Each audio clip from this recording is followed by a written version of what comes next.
Hello मित्रांनो, आज आपण एक नवीन व्हिडिओ घेऊन आलोय आणि आपण आज बेसिकली डेन्सिटीचं जो बेसिक फंड आहे त्याचा टेक्निकल कॉन्सेप्ट आहे तो आपण आज समजून घेणार आहे. आपण बुक्समध्ये खूप जागी रीड केलं असतं डेन्सिटी म्हणजे मास पर युनिट व्हॉल्यूम आहे.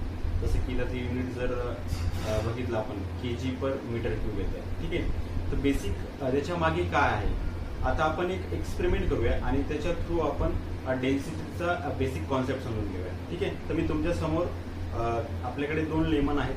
ठीक आहे, आणि नॉर्मल वॉटर आपण फिल केलेलं आहे 2 ग्लासमध्ये आणि आपण आता मी काय करतो सेम टाइम जो लेमन आहे तो मी ड्रॉप करतोय वॉटरमध्ये. तुम्ही बघू शकता इन व्ह्यूमध्ये. ठीक आहे, आता जर तुम्ही बघितलं जो लेमन आहे तो सिंक झालाय. सिंक झाला म्हणजेच काय झाला, आता मी जसं त्या लेमनला वॉटरमध्ये टाकलं तर त्याच्यानंतर तो बुडाला जाऊन बसलाय. तर असं कशामुळे झालंय, याच्या मागचं रिझन असं आहे जे लेमन आहे त्याची डेन्सिटी जी आहे ती आपल्या वॉटरपेक्षा जास्त आहे.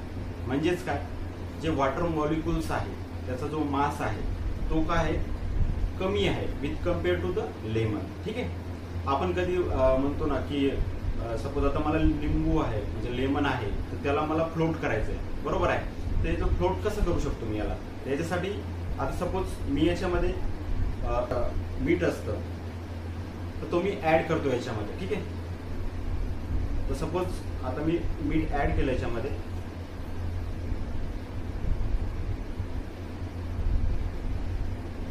आणि आता मी याला थोडं मिक्स करून घेतो. ठीक आहे,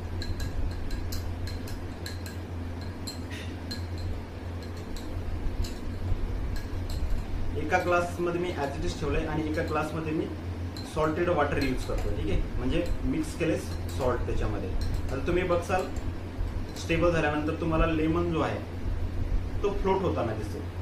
याच्या मागचं रिझन काय, कशामुळे असा फ्लोट होतो, तर याच्या मागे बेसिक टेक्निकल कॉन्सेप्ट हा आहे, जो वॉटर आहे त्याची डेन्सिटी आपण वाढवली. म्हणजेच काय, कॉम्पॅक्टनेस, म्हणजे जे मॉलिक्युल्स आहेत तर तो आपण त्याला कॉम्पॅक्ट केले म्हणजे त्याची जाडी वाढवली. त्याच्यामुळे काय होतो, याच्यामध्ये लेमन जो आहे तो फ्लोट होतो. म्हणजेच काय झालं, जो लेमनचा वेट आहे तो वॉटरपेक्षा आता कमी झालाय, त्याच्यामुळे तो फ्लोट होतोय.